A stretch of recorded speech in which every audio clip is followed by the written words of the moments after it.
Hey guys, Steven here, Fanatic Perspective.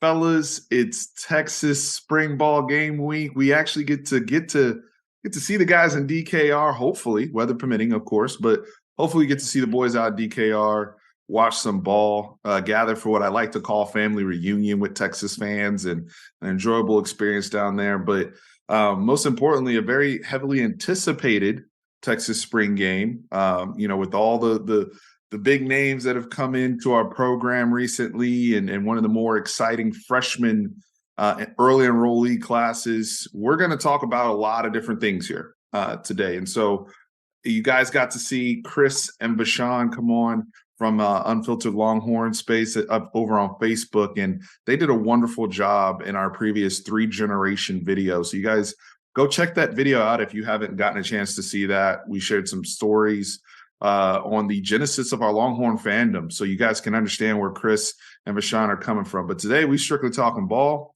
Going to break everything down. Chris, Bashan, how we doing, fellas?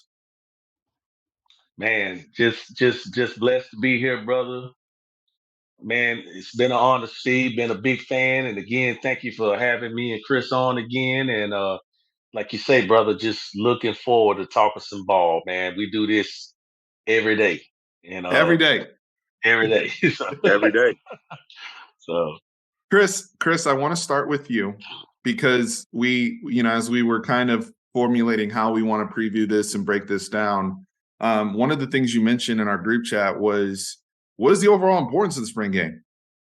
Coaches have a bunch of scrimmages. They have all these practices. Like, how much weight as a fan, responsibly speaking, should we put into a spring scrimmage that is public, right? Because they got at least 3 that go on. But in terms of this spring game, this spring showcase that will be televised, how much weight do you put on that annually? On the spring practices, I think there's a lot of weight on it. I mean, I think that's big. That's probably your most important time practice of your practice of the year, whether it's during the season or whether it's your August practice. But the actual game, um, you know, who knows? I mean, it depends on the position. I mean, we've seen some position guys, some wide receivers have big time, spring games. Like I thought Deshaun Hales was going to be the next Jeremy Macklin, because those spring games, the guy did so well, man. He practiced, he did everything the right way. And I don't know what happened between that spring game and August, but he never got his chance. You could name that with players, that we've seen. So that one game, I don't think it's like I think it's big. Like I said, depending on the position, I think the quarterbacks, I think that's big. But overall, I just you gotta temper yourselves. You got to temper yourself. And I know there's going to be a lot of hoopla around, okay, this is the first time we'll see Arch throw publicly. This is the first time we'll see Jonte Cook catch passes and Cedric Baxter Jr. running the football. So there's certain things that, and certain guys that have come along over the years where there's that buzz and you kind of remember where they came along. But Sean, your thoughts there, and then I kind of want to get into what we're excited to see. But overall, how much weight do you put on the game itself this coming Saturday? really, man, I look at spring games as there are mainly for the fans. Yep. You can't. We gotta realize that what we might see Saturday is going to look totally different come fall. You know, coming the first game of the season. So I try not, me myself personally, I try not to put too much weight into them because I understand that this team could possibly look different. Uh, I remember uh 2015, and we were just talking about that. Shane Buechele, the first half, lighting up Texas defense. I think he threw for like 300 yards. That's when they first put in that Art Browse offensive system. Buechele was killing it. I'm thinking to myself at that time, oh my goodness, we're going to light everybody up on our schedule. Well, 5-7 later, losing to Kansas later, it didn't happen that way.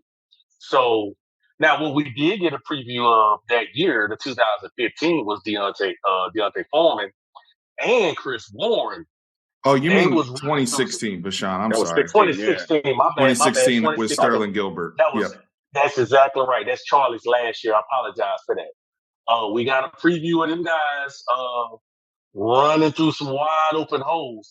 But little did we know, and as a fan, you kind of do this. You say, when man, we just got a real great offense. That's why our defense couldn't stop nothing. Right. But in reality, it was a little. And the defense really was that bad. So I don't know, man. You gotta temper your expectations, and really, I just want to see a clean game, execution, and really, I prefer to have both sides. I prefer a boring game.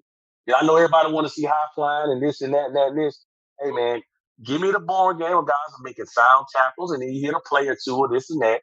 Because I also remember the year Casey was going against Card, and Card threw that laser in the end zone, and everybody's like, "Oh my goodness, Card, this and that." And Casey threw some nice passes too, but 5-7 later, you know what I'm saying? So all I'm saying is we got to be careful not to put too much what we see in the spring game to say, oh man, we're gonna go 10-0 or 11-1 or whatever the case. I mean, I'm sorry, 11-1, 12-0, because you really just don't know, man. You still got the summer, the fall, and of course the season.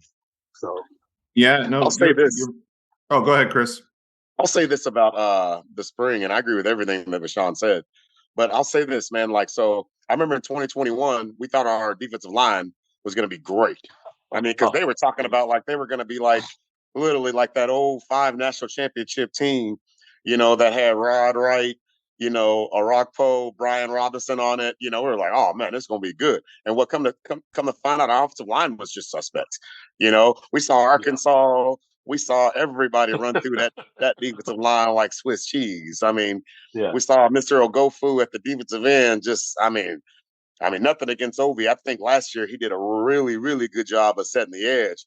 But that 2021, man, I've seen 8-year-olds set the edge better. I mean, we've said that, And I think this is going to be the first year, this 2023 spring game, that in a long time for Texas, that I think the offensive line and defensive lines are even. There were years we couldn't even have the scrimmage was modified because the offensive lines, we just didn't have enough, scholarship offensive linemen. Yeah. I'm not saying our second and third team offensive line's going to kill it, but they're at least going to be guys that were 3-4 star scholarship offensive linemen that a lot of teams wanted, and I'm just literally, I'm looking forward to see our starting defense in general go up against our starting offense. If anything, it's even. There's both ways it's even. I think our secondaries improve. I think this receiving room's amazing. So, just literally, I think for this year, this could be something, that gives a little better understanding of what we have for the year. I want to, before I piggyback on that point, because we're starting to transition into what we are excited to see and kind of what we're hopeful about. Bashan, your hat's real clean, so I wanted to give a quick shout out to Last Stand Hats, the sponsor of this channel. LastStandHats.com/fanatic. Go check out LastStandHats.com/fanatic. Use the promo code Fanatic10, 10% off at checkout. Yo, we're showing up April 15th. I know I'm gonna be rocking some gear, merch across the board. If you have friends and family that have attended other schools within the state of Texas and even starting to branch outside of Texas, great branding deals going on with LastStandHats.com/fanatic. We also are having our winners of the bracket contest. We're getting your stuff situated, so stay tuned for DMs if I haven't DM'd you already to get your contact information. But really thrilled to be partnered up with LastStandHats.com/fanatic. Now, the point that Chris just made regarding just last year, okay, 2022 spring game, we had to have a modified practice, essentially, because of the lack of scholarship linemen. We know many of our linemen that became our depth didn't even come until summer enrollment, right? And so we were challenged there, and that just kind of speaks to overall the depth of the program being built up just year over year, and how much healthier we are as a program. You know, for Texas to be where they were a year ago is kind of embarrassing, right? When you think about not being able to even really have a spring game under those conditions. Now, we weren't terrible like we were the year before, but some of those signs can be there, like you guys alluded to in other years.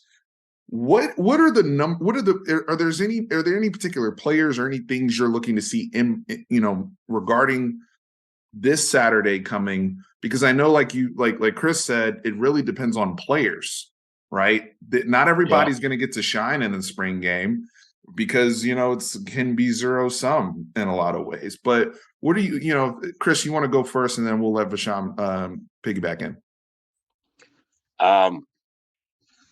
I guess, I mean, I'm looking forward. The thing I'm probably looking at the most is probably just that defensive end battle.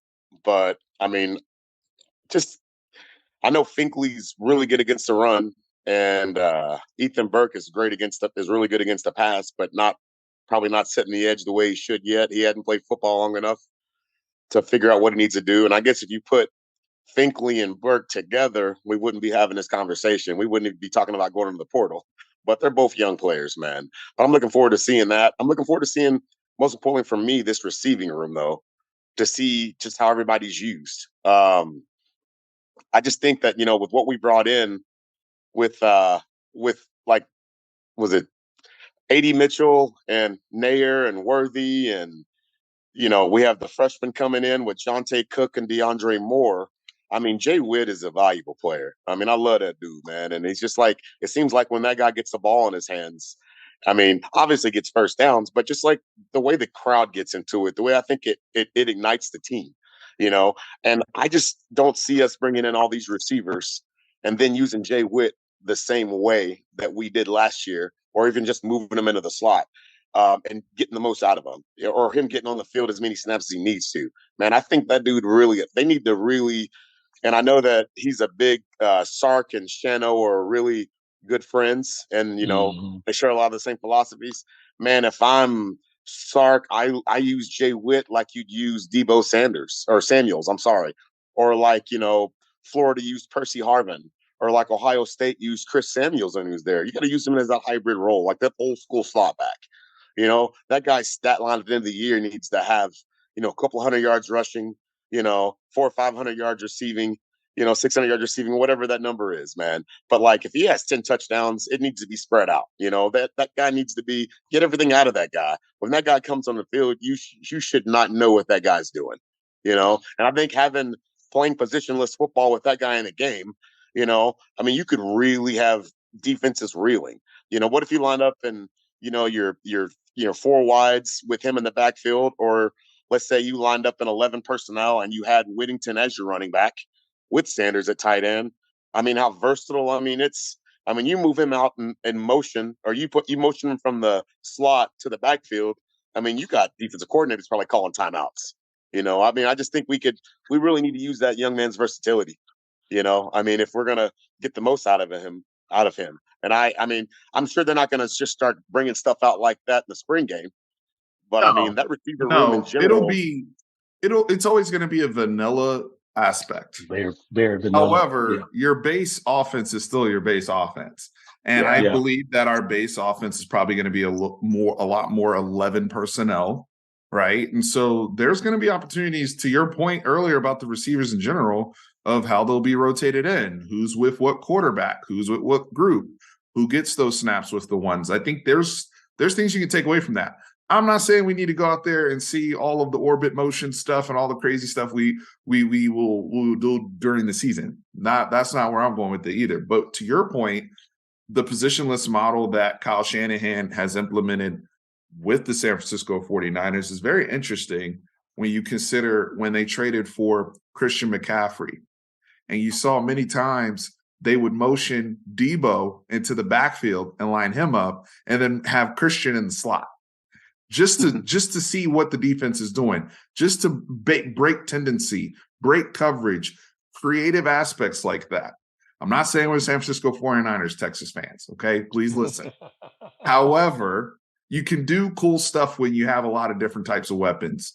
When you have a Savion Red that just moved into the running back room. Chris is talking about Jordan Whittington. Jordan Whittington has been in both rooms. That's exactly right. Played everything, right? Yep. You got a lot of people that can run, just period. Just people that can run. So I would like to see, not that they haven't been creative in the first 2 years, but I don't think we've hit that mark the way I'd like to see. And maybe that's more because we haven't taken care of the trenches to a manner in which we can do more cool stuff. But great point there, Chris. I'm with you. But Sean, what about you, man? Man, I want to see if we can run the ball, man. And I'm talking about not just running with wide open holes. I want to see, because I truly believe we're going to miss Bijan. I mean, we saw it in the Baylor game when that big nose guard for Baylor was eating up our middle line. Bijan will make that jump cut, man, and he can turn nothing into something. I want to see if these running backs have that ability. You know, I want to see if Brooks can do it. I want to see if Blue can do it. I want to see if the freshmen can do it. You know, so the defense, they already know what's coming. I mean, think about it, Simp. They practice with them every day, so you know what's coming. So it's going to be some plays where the running back is going to have to make his own play. And we saw that last year, didn't we, Steve? Bijan right off the bat, man. He did a move, he jump cut, boom, boom, and he went to the left sideline. The next thing you know, they was pulling him out the game. But I want to see if those running backs have that type of ability. Another thing I want to see maybe is, and it's probably not like Simp said earlier. It might not really mean nothing because I remember that year he was talking about, we had like 9 sacks. And we was like, oh, I was thinking about saying something like, oh, man, we're going to tear up the Big 12. Nobody's going to be able to stop our pass rush. And we went out there and Ben Davis had 2.5 sacks, letters and sacks. Bro, we couldn't block Ray Thornton, bro. No disrespect. Ray. Hey, Ray Thornton had like 3 sacks that game. You know who had some sacks? Go back and look. I think Prince Dorba had 2 sacks, if I'm not mistaken. But that's the point, Longhorn Nation, we're trying to make. They had 9 sacks that spring game, and we overreacted. Oh, even myself. So, but I do want to see how Ethan Burke, how Finkley look going against those great tackles we have, Christian Jones and Banks, which Banks didn't even play in the spring game last year. We do know iron sharpens iron, and so they're going up against some great competition. So if they can beat those two, I feel pretty good. But I want to see if they got some pass rush moves too. You're not gonna just get by on speed rushing or bull rushing. You gotta have some pass rush moves to also get to the quarterback. So I just want to see a little bit of that. Other than that, man, one more thing, and I think it's very key. Little concerned about the interior offensive line, the center and the 2 guards. I want to see some movement in there. And last year, it took us a minute to get going. If y'all remember the first couple games, all those runs Bijan was pretty much breaking by doing what he does, doing what Bijan does best. But I want to see if these guys can open up some creases. Because Byron Murphy and Chavondre Sweat, dogs. Them 2 right there, you ain't got to worry about. That's 2 that I know we don't have to worry about. They pluggers. 2 things, Bashan. 2 things real quick. So there are some things, to be fair, there are some things because I feel where you guys are coming from with the 2021.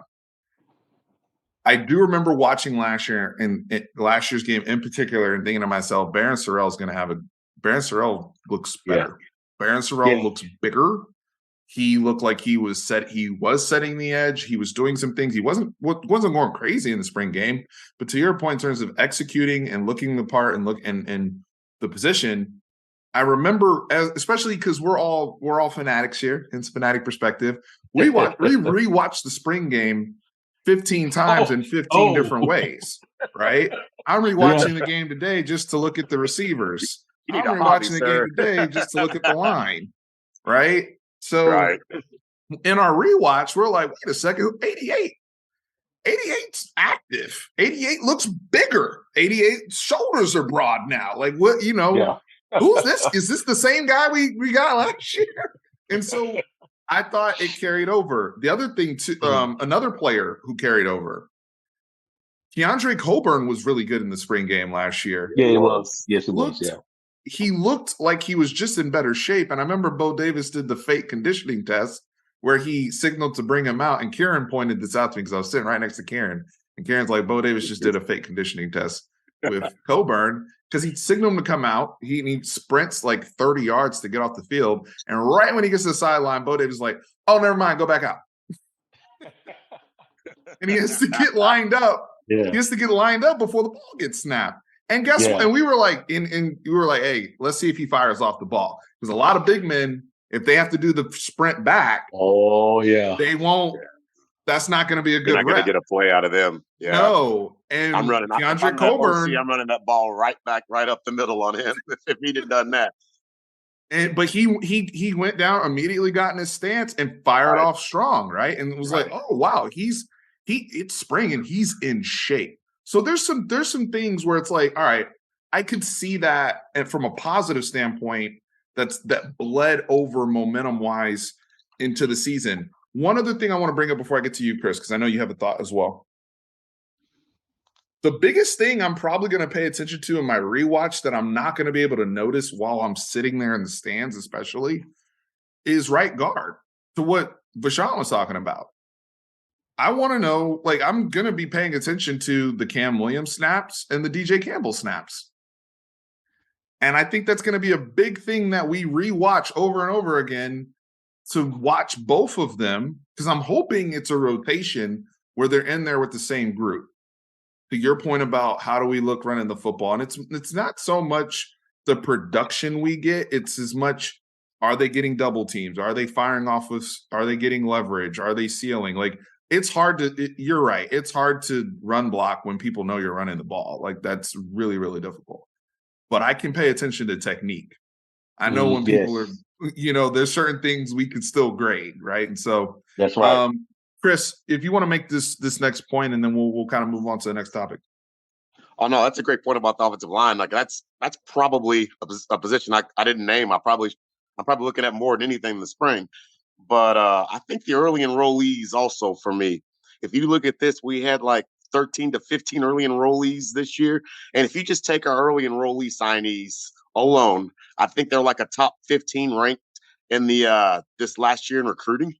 Like that's without the guys that are coming in June that came in, coming in the summertime. I mean, this is a talented class. Normally, early enrollees, you see 3, 4, maybe 5, 6. You don't see double digits. And then, like I said, just a higher level of players coming in. Sometimes you get 3 stars coming in that, really good grades want to get in there early. I mean, and I'm not saying that these guys don't have, you have to have good grades to get into Texas. I'm not saying these guys aren't great students, but I mean, you literally got 5-star wide receivers and running backs coming in early. Like these guys want to make a play, man. And I think Devin Campbell kind of, I think he learned. I think if he would have been here, a semester early, like Cole Hudson was, I mean, maybe he beats out Cole Hudson. Maybe we're not having this problem. Maybe he's not in a position battle with Christian Jones. Who knows? But that's going to be intriguing for me. Isn't it upside down now, though, that Campbell is here in the spring and Hudson's out? Now he's out with injury. Yeah. But it's kind of come vice versa, right? Like one guy's practicing, the other one's not even able to compete right now. We'll see what ground DJ Campbell's able to make up, or if Cam Williams is like, no, that's my spot, right? Like these are very, very real things, because it's obvious Cam Williams got pissed off that Christian Jones came back in a good way. Yeah. Like, I'm trying to get on the football field and you're in my way, so I got to go somewhere else and get on the football field. I'm willing to do it. And the coaches are like, we encourage competition. So if you want to play and you think you can play guard, let's do it. Let's rock. So I'm on board with it. I think that's just the competitive nature with this program. Look, there's going to be questions, and people already started, kind of getting on me a little bit on my Friday live saying, I'm passionate about this. I'm excited about it because I see the ingredients, fellas. And I think you brothers do as well. Now we're not, I don't think we're pumping Kool-Aid per se. And there's things we've already stated in this video where we're skeptical and you know, of things that have happened in the past and things to be wary of. However, there are ingredients there that you just cannot deny. There are ingredients there and things that we're excited about, right? And so I don't want people to just think that, oh, Steve thinks we're going to go 10-2, 11-1. It's going to be a walk in the park. No, that's not what I'm saying. And I really want to make that clear. I'm just excited with more so before. Like last year, again, we cannot state this enough. We were here last year, not even able to have a real scrimmage. Yeah, Because I know. we didn't even have a line, we didn't have an alignment. Like just that change year over year. The other big thing we have to talk about, or else this isn't a real Texas video, is and some before somebody, you know, I already can feel somebody type it in the comments. Steve, what about the quarterbacks? Hell yeah, we want to see the quarterbacks, guys. Ladies, fellas, I want to see Arch in a Texas uniform sling it. That matters, okay? Just the imagery of it, regardless of who he's throwing against, regardless of what it looks like, it's a big deal. You know what else is a big deal? Malik Murphy throwing the ball in front of people for the first time. Y'all have any thoughts on the quarterback scenario before we? Because I think that's a big one that, you know, we have to address as well.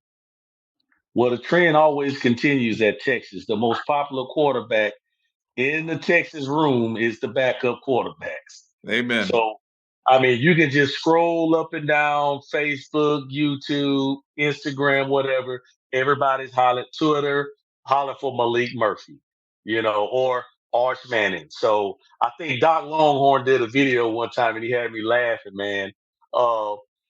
He had a picture of Tiger Woods, how people used to follow Tiger when he was on his tour on walking his 18, and it had all this big crowd, and he's like, "This is gonna be Arch Manning." And I looked and I said, "He's exactly right, man," because I myself even going down there want to get a look at this guy. You know, I want to see Malik Murphy because I kind of think, guys, we think like, well, I'd have seen Quinn Ewers last year. It was Quinn.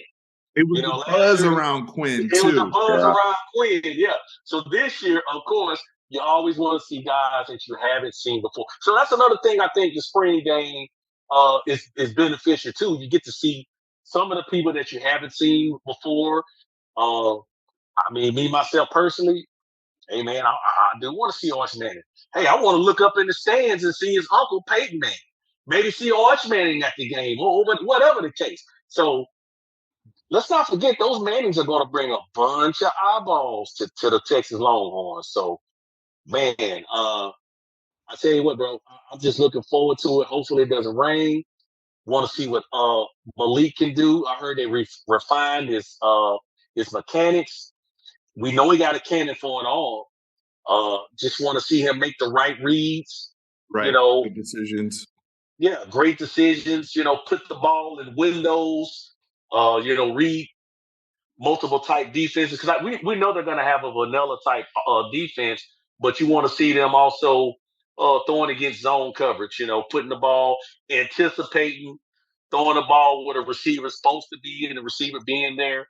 So, man, I just think it's a great position to be in. We got a great quarterback room, but they're just young. You know, now Quinn has experience, but you know, behind him, them guys haven't played a lot of football. So, hey, it's just another form so they can come out there and get some more experience too. You know, so it never matters to me, Bashan, but you also have that gang of people out there that are not Texas fans, but that believe that Arch Manning is just a name and not a prospect. Oh, you know it, and brother. So I think it'll especially be cool. the Georgia fans in the SEC group that you know he didn't go there. So now all of a sudden, he's horrible. I mean, that's all we heard. You know, he's not D1 worthy and all this nonsense, right? Like, I do think that it would, if he comes out there and whatever opportunity Arch gets, we don't know what that's going to look like and how only Sark knows how he wants to structure reps and all those things. And also red zone scenarios, right? Like he put Quinn in a red zone scenario. Like, hey, You have the ball Yeah. here, this amount down in distance, like go in the or 2-minute drill scenario, right? Like Casey Thompson kind of blew it the year before in that when he threw the pick Yeah. six when they put Yeah. him in that drill. So Yeah. we're going to see him in terms of Sark putting them in scenarios where it's like, hey, this much time, this much opportunity, go lead your team down the field. Let's see what you do.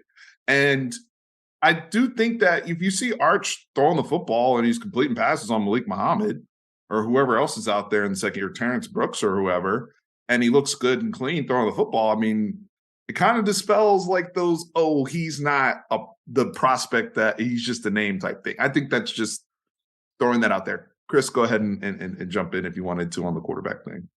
Yeah, I'm looking forward to see Quinn. And like Vashawn said earlier on, when you run all those plays against your starting defense, just like after a while, the defense knows what's coming on. They know what play's coming.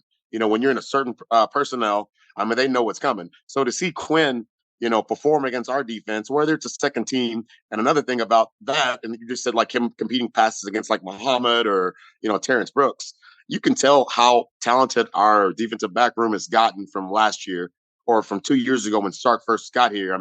Because this second team defensive back room is probably better than our starting defensive back room in 2021. You know what I'm saying? Just seeing him, but just overall, just seeing him go through those progressions against good guys that are going to be, getting reps next year.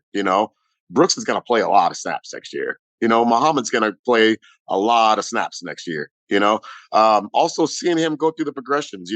I want to see him. Obviously, we saw how smooth transition him and 11 personnel was in the bowl game.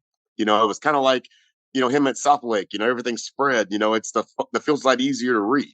I want to see them go back to 12. I want to see a little 13 personnel, and I want to see what he looks like in these reads. We were talking about in the last video how it's going to be like a year 2 in Sark's offense. You should be a better player because how difficult it is. I want to see where he's at, when the reads aren't, when everything's not wide open, like he had it at South Lake. Mm-hmm. If we're leaving this game, on Saturday, and the takeaway is that Quinn Ewers is solid, he made a lot of good decisions, and maybe he doesn't have that, oh my God, wow throw that he had like last year in Air. Let's say he doesn't have that on deep post, but we're leaving this football game like it's clear as day that his command of the offense and what he's doing at the line of scrimmage is night and day. I am more than pleased as a Texas fan, and that's all I'm really looking to see. I'm not now. If he gives me some wild stuff and he's making good decisions, even better. But to be honest, I know what he can do when he wants to show off the arm, so to speak. It's more of the ownership of the offense, making those good decisions. And I thought one thing he did well last year when he played, even in the spring game, was he just was able to keep his team moving down the field. There wasn't like 3 and outs every single time or anything like that. So I thought that was really, really good stuff. Also, guys, while we're here, folks, we have another sponsor we gotta give a shout out to, Aura. Check out aura.com/fanatic. Amazing all-in-one digital security services. We're talking about fraud prevention, credit protection, credit monitoring.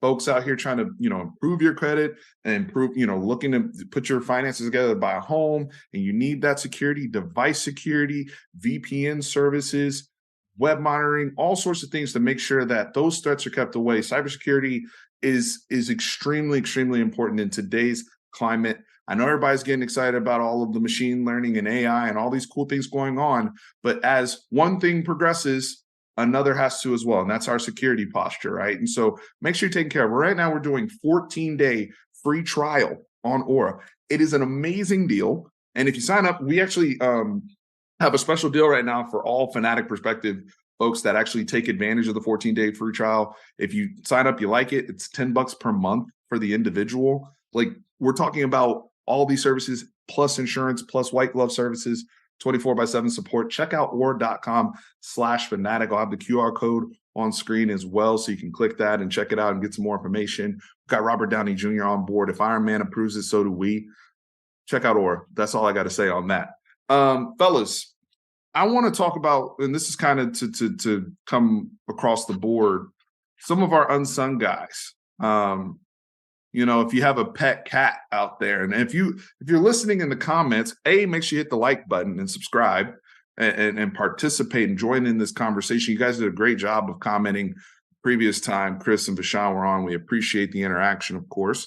Yeah. But let us know who your pet cat is in the comment. Who do you still have all of your stock in this particular player, right? And these are guys that may have been around for a couple years and needed some seasoning, needed some additional time. So we're going to talk about that next. Vashawn, do you want to go to your guys first of who you have? Sure. And just to go real back, when we talked about the quarterbacks real fast, Sure. I want to see Quinn's footwork because if I didn't mention that, and I think one of y'all might have hit it, but his footwork and his pocket awareness, I think that will translate into the season if he has that point picked up. Once he gets to his second and third reads, keeping that footwork, but transitioning to a player that I'm looking forward to, I think that might have a breakout year. We mentioned him a few times on here is Ethan Burke. And the reason I say Ethan Burke is when I like to do a little thing when guys come in. I like to see how much they weigh. I remember Charles Minnies, you came in at 219 pounds. He left Texas at 275. That boy was hitting the weight room. So I'm a big component of strength and conditioning.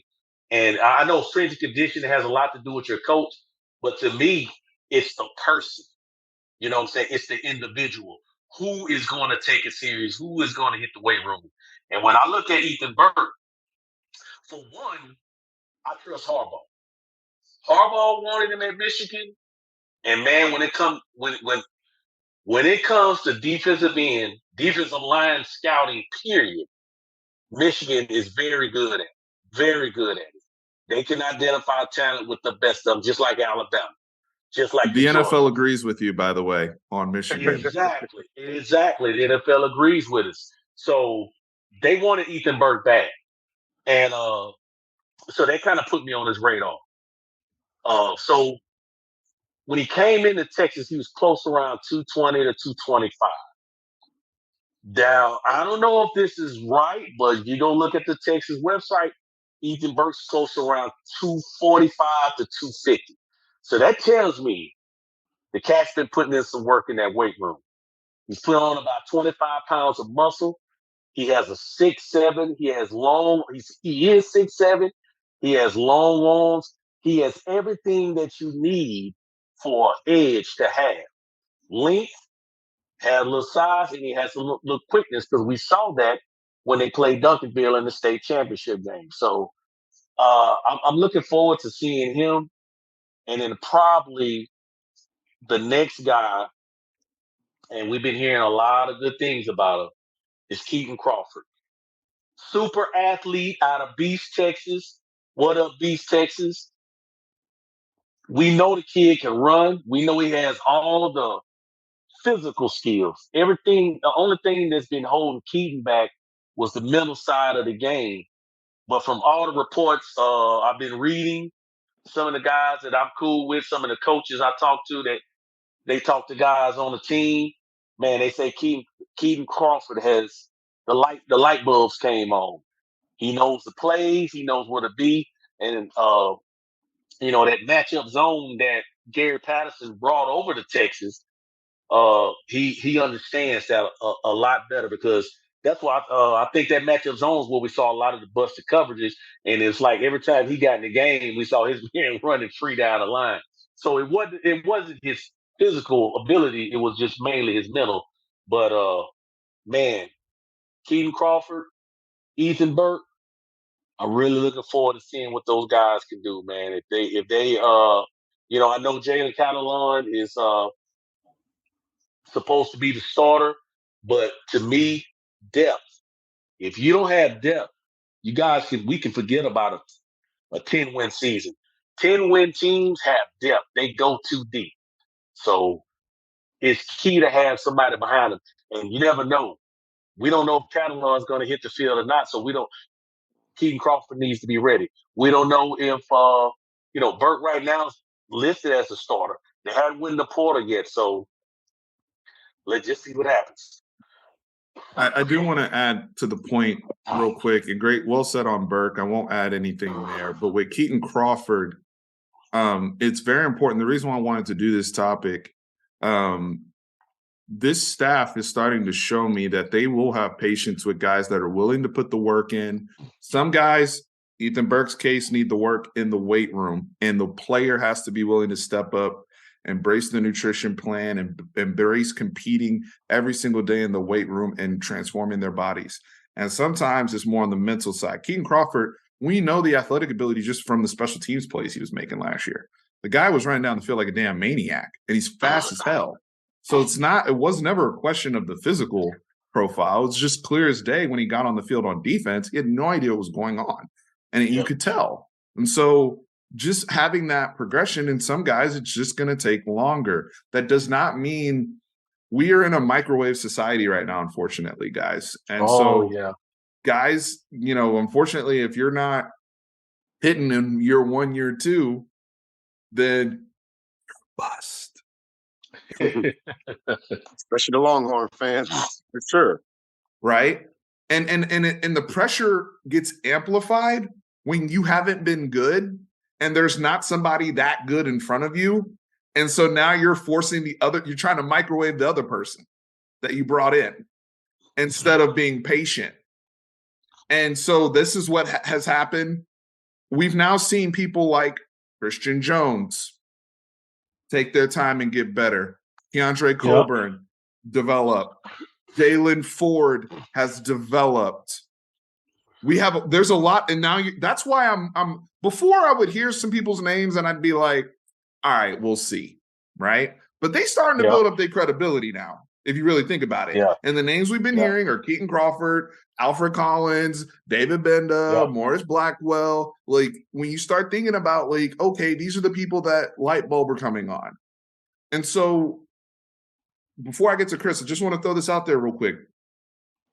Folks, take your time with people like Jamon Tapp. Don't give up. If they got to send the incubator a little bit longer or you haven't been hearing their name like you want, do not give up on the player, not with this staff, especially if the player wants it. Now, if the player doesn't want it, nobody can help him. But if if it just takes a couple more years, but you didn't get there, we still got the ROI. So we gotta exercise patience. Chris, who are your guys? Go ahead, brother. Like I said earlier on, I'm interested to see how we use Jay Witt. But like I said, man, he's like one of my favorite players because he's so versatile. He could be used like a Kyle Juszczyk because, I mean, he's physical enough. This kid's, 6 feet, 6'1", 200 pounds, 195, 200 pounds. He's got like 3-4% body fat. I mean, the brother walking around there looking like a muscled up Bob Marley, man. That dude probably having fun in Austin right now, man. Like if I were him, I'd stay that 5th year too, man. Develop, have fun, get that NIL. That man's probably is literally a king down in Austin. No disrespect to anybody watching this, but I mean, he's probably really enjoying that, man. But like I said, just like his versatility, man. Like using him out of the backfield, using him in every spot, making that guy truly an all-purpose player. With all these receivers you have coming in, you're not going to line him up 500 times, 600 times out at wide receiver. You better not. These other guys are going to be there, man. So I mean, use them everywhere. The dude was pretty much a running back safety in high school. He's a big guy. A second guy that I'm really that's my unsung hero, and it's so funny as a Texas fan and as a sports fan in general. You see guys, play, and we're talking about, like what Steven just said, and like what Rashawn said about, taking your time with players, taking your time with attack. In our last video, I spoke about Malik Murphy, about if it takes that guy 3-4 years to start at Texas, I'm good with that. You know what I'm saying? We're not skipping steps. We're not skipping, we're going through the process. We're not skipping steps. But I remember there were several times over a couple of years, these last several years, where Christian Jones' name got thrown in the mud. People were just knocking this guy, man. Oh man, and you gotta, and sometimes we don't realize the history of some of these kids. People wanted him off the team. Yes. Yeah. Here we are, Texas. Why would we want to kick an offensive lineman off the team? You know what I'm saying? I mean, that's ridiculous, man. I'm sorry. Go ahead, Steve. No, go ahead. No, I was Yeah. just echoing what you're saying. Go Yeah. ahead. People are trying to get this dude off the team. People don't realize he was a soccer player. He probably didn't start playing football till he was 16 years old, man, playing offensive line. And I remember there were times where we were frustrated with him. I remember one time in particular, that 2021 Arkansas game, when I think it's that offensive lineman, what they call that dude, like the vanilla gorilla, what's that dude, John Ridgway? that dude had that late hit on Hudson Card, and then Christian Jones was sitting right there. Man, I think Longhorn Nation. I think if that dude would have run up and just put his helmet in that dude's chest and just thrown him down, if that guy would have thrown a 15-yard penalty ball, I'd have been fine with it. I'd have been cheering.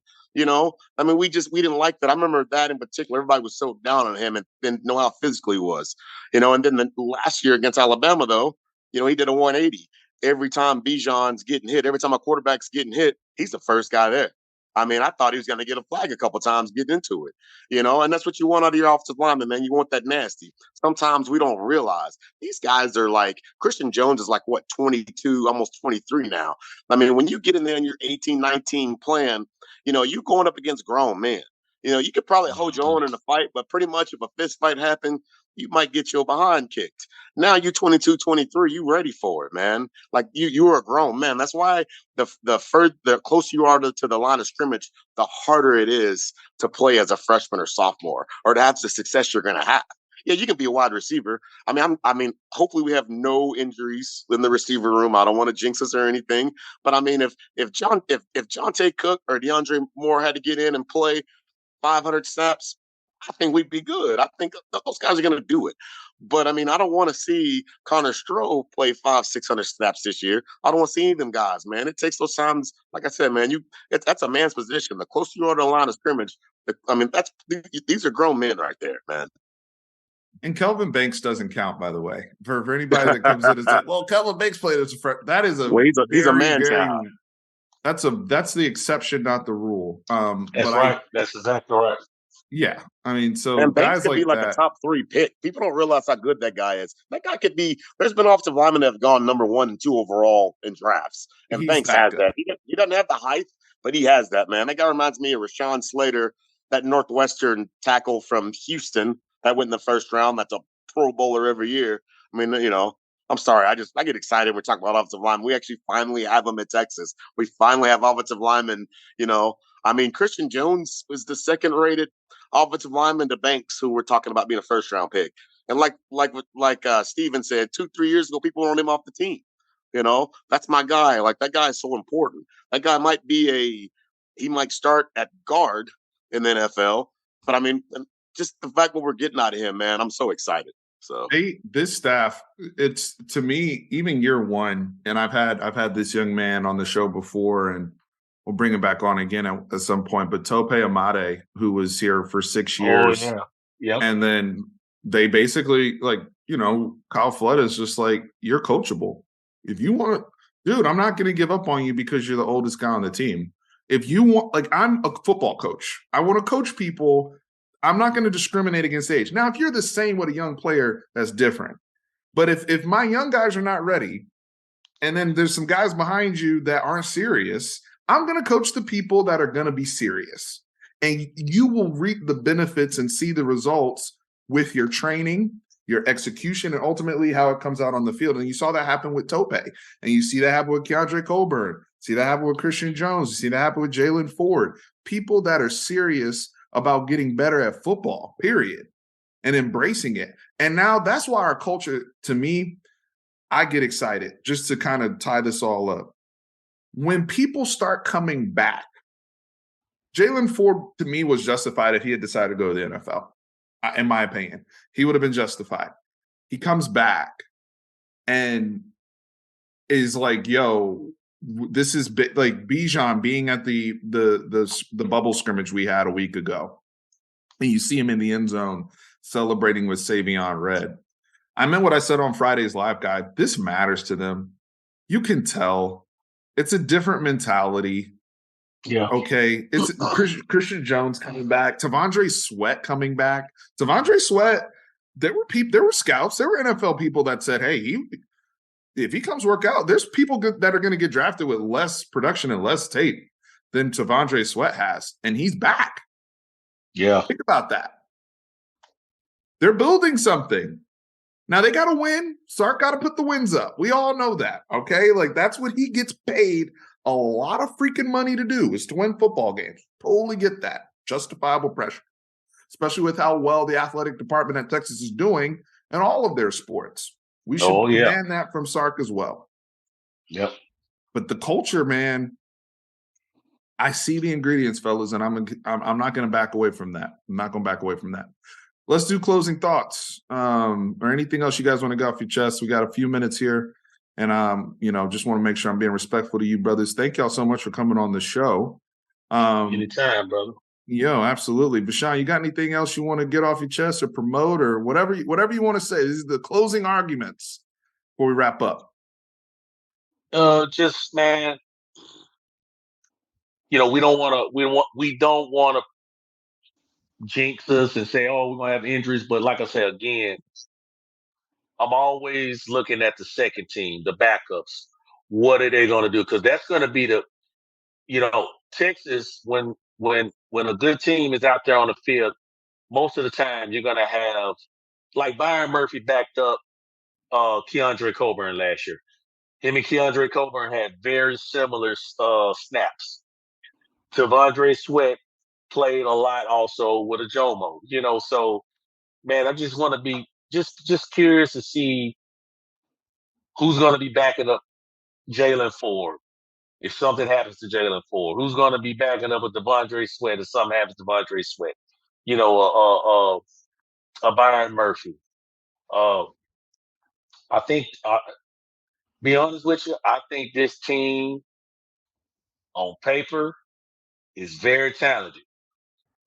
But like I say, man, I've been snake bitten before, put a lot of stock in some things, and had my heart broke. So I'm just like y'all. But hey, man, I think the staff has also did a very good job of identifying talent. Finding guys. They took their time. They've been more patient too in the portal, finding the right fits for them. Other than that, man, that's basically what I'm gonna be looking for. And uh, like I told Simp, man, we just love to talk ball, guys. We appreciate y'all having us on here, man, and sharing our thoughts. Steve is the man, fanatic perspective. Great line, Ace, your perspective. So we appreciate it again, man. And other than that, brother, that's all I got, man. And hopefully I see y'all down there this Saturday, brother. Absolutely. I'll be down there. And to the point, just with this cautiously optimistic outlook that we have, just being grateful to just see ball and see these guys perform. But it's an exciting time, I think, and last year in the Big 12, and very thankful to have you brothers on and from the Unfiltered Longhorn group, and you guys are heading quickly towards 10,000 members, and just the community that you've built over there. So much respect for Sean and Chris. Chris, anything else you want to say before I wrap? Yeah. Like I said in the previous video, we shot and we said a little bit today. What's so funny is, like, as a Texas fan, we all have our opinions on how the year is going to go, who's going to start at what position. And it's just like when your guy that you predicted at times don't do what you thought he was going to do, or the coaches don't see it, or he's not ready, he's not developed yet to do that. I think sometimes, people get mad and they're just like, oh man, that guy should be starting, that guy should be this, or they're wrong. And they like say, well, that's my quarterback and that's his quarterback. I'm old enough to remember the James Brown, Shea Marin's talk back in like 93, 90 or 94, or whatever, 94, 95. I think it was 94. Yeah. I remember obviously the Applewhite Sims thing. That's still wow. I mean, but I mean, all the quarterback battles, man. And I think what people need to realize, we're Texas fans. So right now, I'm the biggest Quinn Ewers fan there is, man. I want that guy to do well. You know what I'm saying? But I'm not looking for him to get us in the Big 12 championship game, or get us into the college football playoff next year, or get invited to the Heisman, and then he leaves and then Arch in 24. No, man. If that dude wants to stay here, he can stay here, man. I mean, it's just like I just think sometimes people just have a mindset just like we get so, and Longhorn fans, and it's just fans of all teams, man. You get so ahead of things. You want to see this, you want to see that. Like, it would be great if, all those things happen and Quinn Ewers won the Heisman or at least got invited, had a good year enough to where he got invited to New York, and the option was he could go pro. He could be either way, he's gonna, if he were to go pro, let's say, and I hate to even say that about a guy who had like 58% passing like last year. That's what Texas fans is what we do though, man. We drinking that Kool-Aid. But man, like whether he has that year or not, like let's not just say it's Arch 24, man. Like if we go to the SEC, if we win the Big 12, if we're in the college Final Four, if we win the Big 12 and go to a big, big time bowl game, and Arch or Quinn has a big year, man, I'm great if Quinn comes back in 24. Just because Arch Manning, his name is Arch Manning, don't mean that like Quinn Ewers should just say, let me get out of here because I'm going to lose my job. Oh, no, man.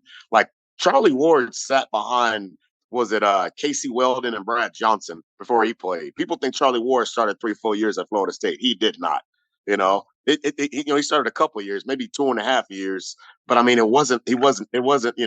Let's not be ready to just throw Arch in, man. I'm a Quinn guy. I am a Quinn guy because he's our starting quarterback. I'm a Quinn guy also because he's from the Metroplex and I'm from the Metroplex, but I'm a Quinn guy. I like his swag. I like everything. If Quinn get hurt, I'm an Arch or Malik guy. You know what I'm saying? If something happens to where the light really kicks on for Charles Wright and he's been in the program for 3 years and he becomes 2 or 1 or something happens where he plays, I'm a Charles Wright guy. I'm a guy whoever's playing quarterback of the University of Texas. We need to start being, solid as fans and stop saying my guy and his guy. Yeah. I mean, the fact that you and we see it on the internet, we see it on Unfiltered, you see it on these message boards. You had the Applewhite Sims guys, you had the Casey and the Card guys. Last year, you had and we got guys on here that make great points. Right. But I mean, it's like literally, it's like that's your quarterback. Like literally, like I don't care who it was, man. Like. But You could have Chris, had anybody playing quarterback. Go ahead. Chris, I'm sorry. you have people that will go to the point, to the extreme of, and these are real people in the fan base that will not be able to enjoy somebody else performing well because their guy is on the bench or not able to perform. We have people that were still critical of Casey Thompson's OU performance, for example, and wanting to nitpick every throw he didn't make instead of saying, wow, he had an unbelievable game because they were team Card, right? Or team this. I do want to give the staff credit for eliminating the fact, because we also used to have factions in the locker room, like Charlie guys versus Herman guys versus this. Like, it does feel like we've eliminated the factions inside. I am 100% with you, brother. It's not going to be everybody in the fan base. There's always going to be people that are truthers for their guy, but and people that come off more as like, are you a fan of the player? Or are you a fan of the team? And I know that's exactly where you're coming from, brother. And I really, really appreciate that, because here's the reality. Here's the next conversation we're going to have. When we come back here, hopefully you guys are coming back along with me in a week or two, probably a week after the spring game's over. Let's just run it back, right? Let's do it. Don't you think that they're going to have conversations on portal? Like, not just who we're getting from the portal, but some of these people that y'all are rooting for gotta go or are on the 2D. And it's going to become really real, if not already. Especially when your family and stuff come and you don't get in till 4:00 and the game started at 1. Like, it's very obvious what they think of you. Yeah, buddy. So we're going to have conversations on, hey, Texas might not be the right fit for you right now, bro. Or we got to make space to get this person. Or we saw some things in the spring game where it's like, we really need to get this in the portal. It's fluid too. So we got to remember that as fans. Chris, Vashawn, Unfiltered, the gang, appreciate y'all. Great points as always. We'll be back next week with Chris and Vashawn to break down the spring game, but enjoy this is the ultimate Texas football spring game preview. I think we covered a lot on here. Y'all let us know in the comment if there's anything we missed, or if you have any questions or anything you're looking to see. Engage. Hit that like button, subscribe. I'll have their information in the description. And thank you to our sponsors, Last Stand Hats. Hit up laststandhats.com/fanatic. 10% off using that Fanatic 10 promo on all of your merch at checkout. And of course, our new sponsor, Aura.com, doing a 14-day free trial, all in one digital security services platform, RDJ on board, AKA Iron Man. Aura.com/fanatic. Cybersecurity more important than ever. Fellas, we'll talk next week. See you guys in Austin. Check in below. Remember, horns always up. Welcome.